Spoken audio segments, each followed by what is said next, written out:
Railway துறைக்கு வந்து ஒரு 2.5 லட்சம் கோடி ஒதுக்கீடு செஞ்சுருக்காங்க அப்படின்றாங்க. இந்த கோவிட் பீரியடில் வந்து சீனியர் சிட்டிசன்ஸ்க்கான அந்த கன்செஷனை எடுத்துட்டாங்க. அதை பற்றி இந்த பட்ஜெட்டில் எதை பற்றியும் அது பேச்சே இல்லை. எல்லாத்தோட ரொம்ப முக்கியமானது வந்து ஆக்சிடென்ட்ஸ். நிறைய ஆக்சிடென்ட் வருது. கிட்டத்தட்ட 99% இன்றைக்கி ரயில்வேயில் இருக்கக்கூடிய அந்த தண்டவாளங்கள் கவச் முறையில் கவர் பண்ணப்படலை. இதற்கான ஒரு ஏற்பாடு கூட இந்த பட்ஜெட்டில் இல்லைன்றதை நம்ம பார்க்குறோம். ஹெல்த்துக்கு இந்த பட்ஜெட்டில் என்ன பண்ணியிருக்காங்க அப்படின்னு பார்த்தீங்கன்னா, ஒரு 89,000 கோடியிலேருந்து 98,000 கோடி ஒதுக்கீடு செஞ்சுருக்கோன்றாங்க. ஒரு 3% ஆஃப் தி ஜிடிபி வேணுன்றாங்க. இப்போ நம்ம நாடு வந்து 300 லட்சம் கோடி, 3%னா 9 லட்சம் கோடி ஒதுக்கணும். நீங்கள் 1 லட்சம் கோடி கூட இன்றைக்கி ஒதுக்கப்படலை. ஏற்கனவே இருக்கிறதுலேருந்து ஒரு சின்ன முன்னேற்றத்தை தவிர எதுவுமே இல்லை. கடந்த 10 ஆண்டுகளில் மோடி ஆட்சிக்கு வந்த பிறகு 2014 நீங்கள் பார்த்தீங்கன்னா ஒரு 6 கோடி குடும்பங்கள் மருத்துவ செலவுக்காகவே வறுமை கோட்டுக்கு கீழே தள்ளப்பட்டாங்கன்றாங்க. கல்வி, தனியார் பள்ளி இன்றைக்கி வந்து மண்டி கிடக்குது. சாமானிய மக்கள் கொள்ளையடிக்கப்படுறாங்க. ஆனால் இந்த பட்ஜெட்டில் சென்ற பட்ஜெட்டை கம்பேர் பண்ணும்போது 1,25,000 கோடினா இது 1,28,000 கோடி. இது வந்து எந்த விதத்துலையுமே பிரயோஜனம் இல்லை. கிரேட் பிரிட்டன், அப்புறம் இட்டாலி, இந்த மாதிரி வளர்ந்த நாடுகள்லாம் நாங்கள் வந்து அதுக்கு மேலே வந்துட்டோம் அப்படிங்கிறாங்க. ஆனால் என்ன ப்ராக்டிக்கலாக பார்த்தீங்கன்னா, அந்த நாட்டினுடைய மக்கள் தொகைக்கும் நம்ம நாட்டு மக்கள் தொகைக்கும் சம்மந்தமே இல்லை. கார்ப்பரேட்டுக்கு லாபத்தில் அவங்க கட்டக்கூடிய அந்த வரியை விட இன்றைக்கி வந்து பர்சனல் இன்கம் டேக்ஸ் ஜாஸ்தியாக இருக்குது. ஏற்கனவே அவங்க 30% இருந்தது வரி, அதை 22% மாற்றிட்டாங்க. கார்ப்பரேட் இருந்து பெரும் பங்கை வசூல் செய்து சாமானிய மக்களுக்கு செலவழிப்பது தான் ஒரு நியாயமான அரசாங்கம் பண்ணக்கூடிய வேலையாக இருக்கும். அதுக்கு நேர் எதிராக இந்த அரசாங்கம் செயல்படுதுன்னு நம்ம பார்க்குறோம். இந்த பட்ஜெட்டில் வந்து ரயில்வே துறைக்கு வந்து ஒரு 2.5 லட்சம் கோடி ஒதுக்கீடு செஞ்சுருக்காங்க அப்படின்றாங்க.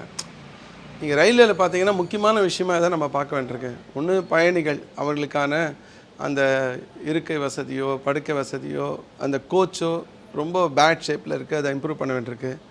ரொம்ப காலமாக இந்த கோவிட் பீரியடில் வந்து சீனியர் சிட்டிசன்ஸ்க்கான அந்த கன்செஷனை எடுத்துட்டாங்க.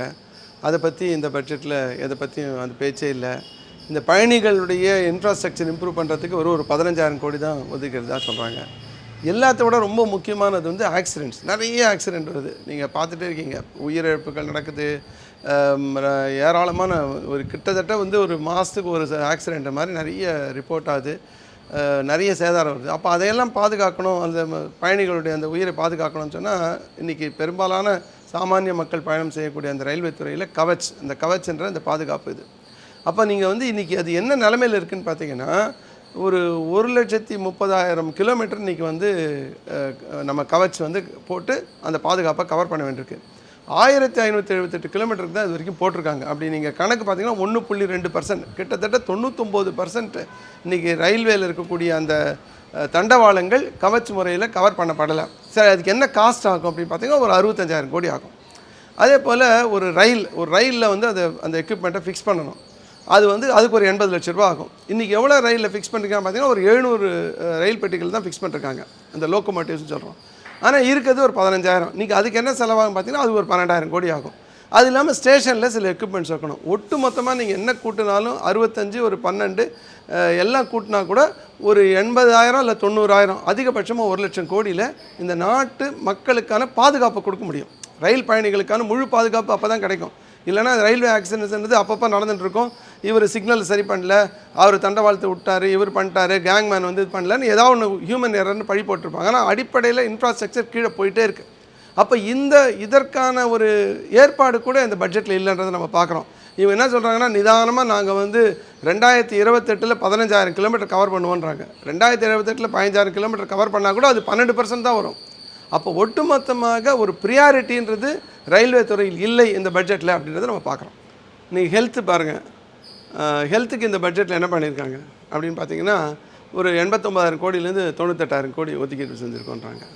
இப்போ நீங்கள் என்ன பண்ணியிருக்காங்க இந்த ஹெல்த்துக்கான? அது சுகாதாரம், மருத்துவம் ரெண்டுத்தையும் சேர்ந்தது.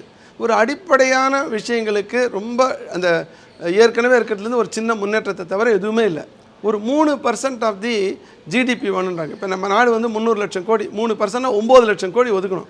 நீங்கள் 1 லட்சம் கோடி கூட இன்றைக்கி ஒதுக்கப்படலை. அதனால் என்ன ஆகுதுன்னா, சாமானிய மக்கள், சாதாரண மக்கள் இவங்க கொடுக்குற இன்சூரன்ஸ் கவரேஜ், ஆயுஷ்மான் பாரத், இதெல்லாம் தாண்டி தனியார் நோக்கி தான் தள்ளப்படுறாங்க. ஒரு புள்ளி விவரம் என்ன சொல்லுதுன்னா, கடந்த 10 ஆண்டுகளில் மோடி ஆட்சிக்கு வந்த பிறகு 2014 நீங்கள் பார்த்தீங்கன்னா ஒரு 6 கோடி குடும்பங்கள் மருத்துவ செலவுக்காகவே வறுமை கோட்டுக்கு கீழே தள்ளப்பட்டாங்கன்றாங்க. அப்போ அவர்களை பாதுகாக்கணும்னு சொன்னால் இன்றைக்கி மருத்துவம் என்பது எல்லோருக்கும் கிடைக்கக்கூடிய ஒரு விஷயமா மாறணும். அதுக்கு வந்து நிறைய ஆஸ்பத்திரி கட்டணும், அது வந்து பப்ளிக் செக்டாரில் இருக்கணும், கவர்மெண்ட் கையில் இருக்கணும், அவங்களுக்கு இலவசமாக மருத்துவம் கொடுக்கணும். நான் இன்சூரன்ஸ் கொடுத்துட்டா இன்சூரன்ஸ் தீர்வு இல்லை, இலவசமாக எல்லா இடங்களிலும் ஒவ்வொரு தாலுக்காக்கும் ஒரு 5-6 கிராமங்களுக்கு ஒரு மருத்துவமனைன்ற முறையில் அந்த மருத்துவமனை கட்டும்போது தான் இன்றைக்கி சாதாரண மக்களுக்கு விடிவு கார கணக்கு. இல்லைன்னா என்ன ஆகும்னா சாமானிய மக்கள் இதன் மூலமாக வறுமையில் இருக்கக்கூடிய மேலும் வறுமை கோட்டுக்கு தள்ளப்படுறாங்க, ரொம்ப கொடிய வறுமையை சந்திக்கிறாங்க. அப்போ அதற்கு இந்த பட்ஜெட்டில் பார்த்திங்கன்னா ஒரு பெரிய இம்ப்ரூவ்மெண்ட் இல்லை, ஒரு சின்ன டிங்கரிங், ஒரு 10,000 கோடின்றது இதை பொறுத்த வரைக்கும் ஒன்றுமே இல்லாமல் இருக்குன்றதை நம்ம பார்க்குறோம். கல்வி, நீங்கள் கல்வி எடுத்துட்டிங்கன்னா தனியார் பள்ளி இன்றைக்கி வந்து மண்டி கிடக்குது. அதே போல் உயர்கல்வியில் தனியாரனுடைய அந்த கோலோச்சுன்றது நடக்குது. கேபிட்டேஷன் ஃபீன்ற வகையில், டியூஷன் ஃபீஸுன்ற வகையில் சாமானிய மக்கள் கொள்ளையடிக்கப்படுறாங்க. அது வந்து ரொம்ப அதிகமாக இருக்குது. நீங்கள் யார்ட்டா ஒருத்தர்கிட்ட பேச்சு கொடுத்தீங்கன்னா ஒரு அன்ஸ்கில்டு லேபராக இருப்பார், அவரோட வருமானமே பார்த்திங்கன்னா ஒரு 20,000 15,000 கூட இருக்காது. ஆனால் அவர் என்ன பண்ணுவார்னா, என் பையனை வந்து நான் இந்த ஸ்கூலில் போட்டிருக்கேன், வருஷத்துக்கு நான் 50,000 கட்டுறேன் அப்படின்வார். அவரோட வருமானத்தில் மாதத்தில் 4,000 ரூபா ஸ்கூல் ஃபீஸே போயிடும். இப்படியான ஒரு ஏற்பாடு தான் இன்றைக்கி நம்ம சென்னை நகரத்தையோ அல்லது பொதுவாக பல இடங்களில் நம்ம சுற்றி பார்க்குறோம். அப்போது இந்த கல்வி என்பது எல்லோருக்கும் கட்டாய இலவச கல்வி கிடைக்கணும். ஒரு 6 வயதுலேருந்து 15 வயது வரை நீங்கள் 1ஆம் கிளாஸ்லேருந்து 12ஆம் கிளாஸ் வரைக்கும் கிடைக்கணும் அப்படின்னு சொன்னாக்க அதுக்கு கல்விக்கான முதலீடு என்பது அதிகப்படுத்தணும். ஆனால் இந்த பட்ஜெட்டில் சென்ற பட்ஜெட்டை கம்பேர் பண்ணும்போது 1,25,000 கோடினா இது 1,28,000 கோடி. இது வந்து எந்த விதத்துலையுமே பிரயோஜனம் இல்லை. கோத்தாரி கமிஷனில் 6% ஆஃப் த ஜிடிபின்றாங்க. இப்போ 6% ஆஃப் த ஜிடிபின்னா ஒரு 18 லட்சம் கோடி ஒதுக்கணும். நீங்கள் அவ்வளோ ஒதுக்கலனாலும் ஓரளவாவது இதுலேருந்து இம்ப்ரூவ்மெண்ட் வரணும். ஆனால் இன்றைக்கி கல்வியும் மருத்துவமும் தான் சாமானிய மக்களை வெகுவாக பாதிக்கிறது. அதில் இந்த பட்ஜெட் வந்து எந்த முன்னேற்றத்தையும் கொண்டு வரல. ஏற்கனவே இருக்கக்கூடிய அந்த சிஸ்டம் என்பது நடக்குதே தவிர அடிப்படையாக கல்வியை எல்லோருக்கும் இலவசமாக கொடுப்பதற்கான ஏற்பாடே இல்லை. மேலும் மேலும் இது தனியார் மயத்தை நோக்கி, வணிக மயத்தை நோக்கி தள்ளக்கூடிய ஒரு ஏற்பாடு தொடர்கிறது இந்த பட்ஜெட்லன்றதை நம்ம பார்க்குறோம். இந்த பட்ஜெட் மூலமாக அவங்க என்ன சொல்ல வராங்கன்னா, நாங்கள் வந்து ஒரு வளர்ந்த நாடாகிடுவோம், India is the fastest growing economy, மிக வேகமாக வளர்ச்சி அடையுது, இன்றைக்கி நாங்கள் வந்து $5 trillion எக்கானமி நோக்கி போயிடுவோம், நாங்கள் வந்து ஜப்பான் ஜெர்மனிலாம் வந்து கீழே தள்ளிட்டு USA அமெரிக்கா சைனா அதுக்கு அடுத்தபடியாக 3வது பெரிய எக்கானமியெல்லாம் வந்துடுவோன்றாங்க. நீங்கள் வந்து இப்போ இவங்க யாரெல்லாம் இப்போ நீங்கள் ஓவர்டேக் பண்ணியிருக்காங்க பாருங்கள், ஃப்ரான்ஸு, கிரேட் பிரிட்டன், அப்புறம் இட்டாலி, இந்த மாதிரி வளர்ந்த நாடுகள்லாம் நாங்கள் வந்து அதுக்கு மேலே வந்துட்டோம் அப்படிங்கிறாங்க. ஆனால் என்ன ப்ராக்டிக்கலாக பார்த்தீங்கன்னா அந்த நாட்டினுடைய மக்கள் தொகைக்கும் நம்ம நாட்டு மக்கள் தொகைக்கும் சம்மந்தமே இல்லை.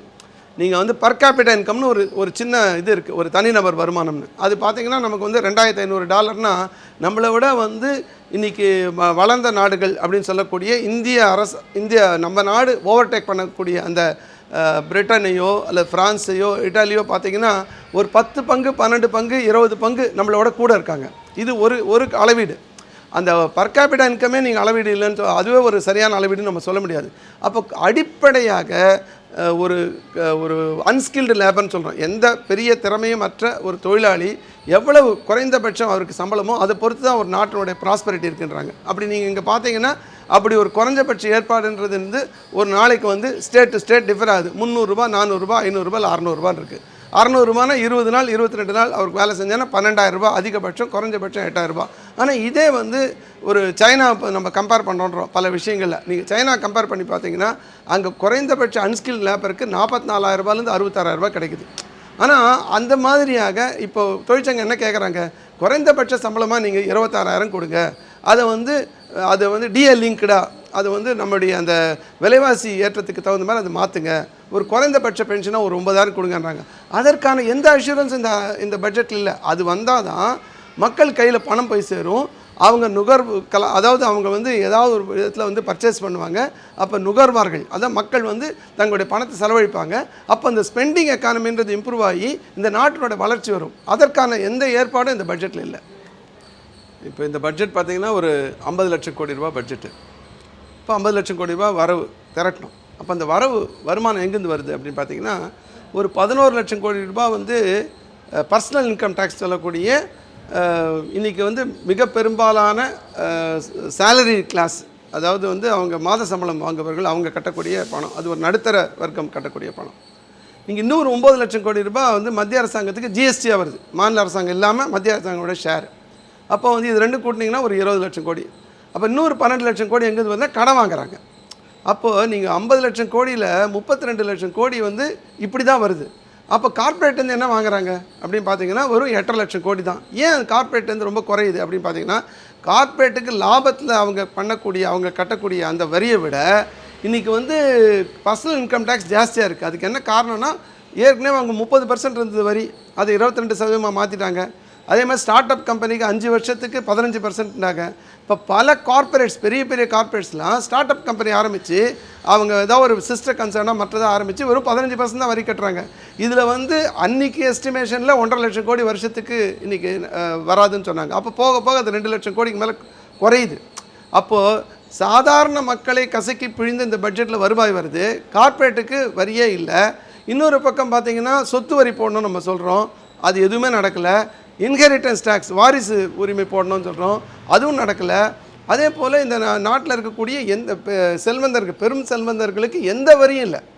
மாறாக அவங்க வந்து டேக்ஸ் கட்டலை, மற்றது கட்டலை அப்படின்னா கூட அவங்க வந்து அவங்க ஏற்கனவே செய்யக்கூடிய சட்டப்பூர்வமாக அது வந்து கிரிமினல் அஃபென்ஸாக இருக்கக்கூடிய பல விஷயங்களே இன்றைக்கி ரிலாக்ஸேஷன் கொடுத்துட்டாங்க. இந்த அரசாங்கம் வந்து எல்லாத்தையுமே டீக்ரிமினலைஸ் பண்ணிட்டோம், அவங்க மேலே எந்த நடவடிக்கை எடுக்காதுன்னு. அப்போ சட்டத்தை மதிப்பதற்கான அந்த ஏற்பாடு என்பதே இல்லாமல் போயிடும். அப்போ கார்ப்பரேட்டை வந்து டேக்ஸ் கட்டலைன்னா அவங்களுக்கு ஒன்றும் ஆகாது. ஆனால் பர்சனல் இன்கம் டேக்ஸ் வந்து சேலரிலேருந்து பிடிச்சிடுவாங்க. அப்படியான ஒரு ஏற்பாடு இருக்குது. அப்போ இந்த வருவாய் இப்படி திரட்டப்பட்ட 50 லட்சம் கோடியில் ஒரு பெரும் பங்கு, ஒரு கணிசமான பங்கு, ஒரு 10 லட்சம் கோடி ரூபாய் எங்கே போகுதுன்னா வட்டி கட்டுறதுக்கு போகுது. அது ஏன் வட்டி கட்டுறதுக்கு போகுதுன்னா, இன்றைக்கி வந்து இவங்களால் வருமானத்தை திரட்ட முடியல.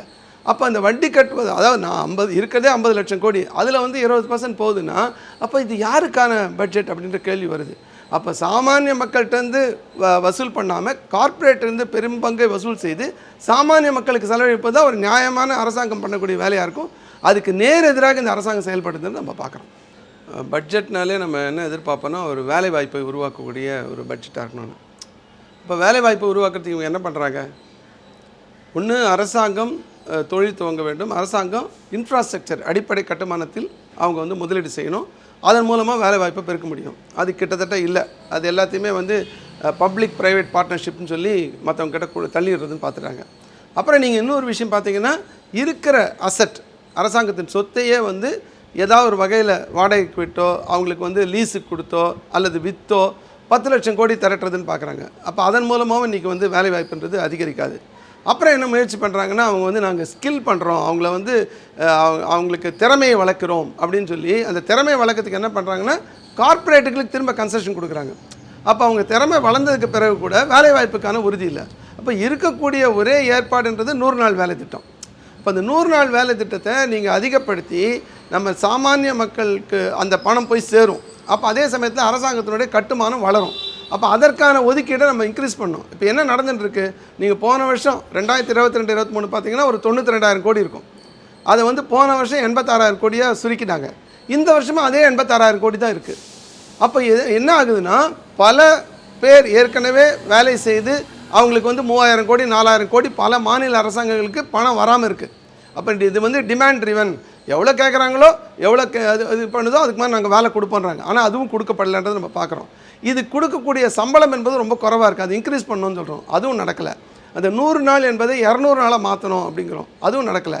இதை வந்து நகர்ப்புறத்துக்கு விரிவுபடுத்துவது மூலமாக இது இன்னும் கொஞ்சம் வேலை வாய்ப்பை அதிகப்படுத்த முடியும். இப்படிலாம் பண்ணும்போது ஒரு 3 லட்சம் கோடி 4 லட்சம் கோடி அதுக்காக ஒதுக்கும் போது என்ன ஆகும்னா, உண்மையிலேயே வேலை வாய்ப்பு என்பது பெருகும்.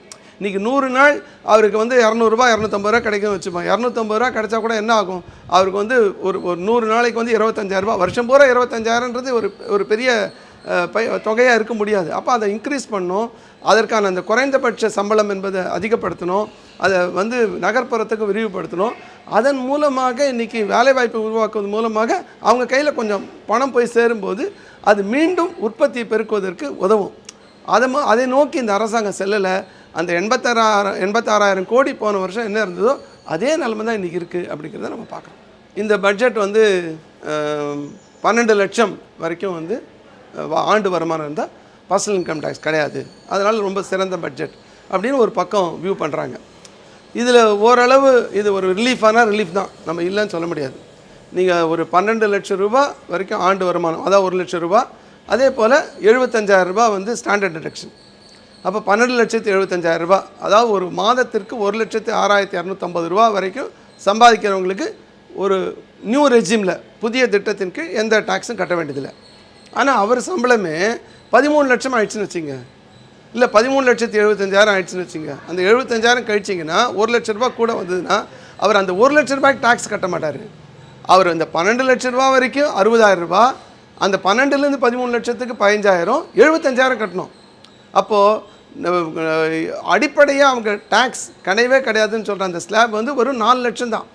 நீங்கள் 2013லேயே அவங்க வந்து ஒரு ஆட்சிக்கு வர்றதுக்கு முன்னாடி முந்தைய அரசாங்கத்துக்கு என்ன குறை சொன்னாங்கன்னா, இவங்க மிடில் கிளாஸ்க்கு எந்த ரிலீஃபும் கொடுக்கல, நாங்கள் ஆட்சிக்கு வந்தால் 5 லட்ச ரூபா வரைக்கும் எந்த வருமானம் வரியும் விதிக்க மாட்டோம். நாங்கள் ஆட்சிக்கு வந்து 10 வருஷம் முடிஞ்சு 3வது தடவையாக ஆட்சிக்கு வந்து 11வது வருஷத்தில் கூட அவங்க டாக்ஸ் ரிலீஃப்ன்றது வெறும் 4 லட்ச ரூபாய்க்கு தான் கொடுத்துருக்காங்க. 4 லட்ச ரூபாய்க்கு மேலே வருமானம் போச்சுன்னா 5% கட்டி ஆகணுன்றாங்க.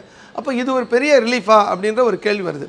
ஆனால் அதற்கு பிறகும் கூட இன்றைக்கி வந்து கிட்டத்தட்ட இந்த மிடில் கிளாஸ் கிட்ட 11 லட்சம் கோடி ரூபாய் வசூல் பண்ணுவாங்கன்னா என்ன அர்த்தம்னா, இது ஒட்டுமொத்தமாக இன்றைக்கி வந்து இந்த மிடில் கிளாஸை எய்ம் பண்ணி தான் இந்த பட்ஜெட்டே இருக்குன்றதை நம்ம பார்க்குறோம் வருவாய்க்கு. இன்னொரு விஷயம் பார்த்திங்கன்னா ஓல்டு ரெஜிம், அந்த ஓல்டு ரெஜிமில் இருக்கிற அந்த 5 லட்ச ரூபா அவங்க ஏற்றவே இல்லை, அதில் இருக்க கன்செஷன் மட்டும் தொடருது. அப்போ அதுலேருந்து என்ன ஆகுதுன்னா, இன்றைக்கி நியூ ரெஜிமில் வரும்போது எஜுகேஷன் லோனுக்கோ அல்ல ஹவுசிங் லோனுக்கோ அல்ல ஹெல்த் செக்டாரில் ஒரு 50,000 ரூபா அவங்க ஏடிடின்னு சொல்லுவோம், அதை இன்வெஸ்ட் பண்ணாலோ அல்லது சேவிங்ஸ் இப்போ லைஃப் இன்சூரன்ஸ் எடுத்தாலோ அல்லது வந்து ஒரு பிபிஎஃப்னு சொல்லுவோம் அதுலேயோ அல்லது வீடு கட்டுறதுக்கான இன்ஸ்டால்மெண்ட்டோ இப்படியான சேவிங்ஸ் எதுக்குமே வந்து நியூ ரெஜிமில் வந்து ரிலீஃப் கிடையாது. அப்போ என்ன ஆகும்னா, அந்த சேவிங்ஸ் மனப்பான்மை என்பது போயிடும். அப்போ சேவிங் எக்கானமி அதுலேருந்து நிறுத்தி ஸ்பெண்டிங் எக்கானமி நோக்கி போகும்போது இந்த நாட்டில் ஒரு சோஷியல் செக்யூரிட்டி இல்லாத ஒரு நாடாக இருக்கக்கூடிய பட்சத்தில் அப்போ வந்து இது இன்னும் மக்களை வந்து ஒரு கடுமையான துயரத்தை நோக்கி தள்ளுவதற்கான அந்த வாய்ப்பு இருக்குது. அதனால் இந்த ரிலீஃப் என்பதும் கூட ஒரு ஓல்டு ரெஜிம்லேயும் சேர்த்து கொடுத்துருந்தா உண்மையிலேயே அது ஒரு நல்ல ரிலீஃப் அப்படின்னு சொல்லலாம். அப்படியான ஒரு ஏற்பாடு இல்லைன்றதை இந்த பட்ஜெட்டில் நம்ம பார்க்குறோம்.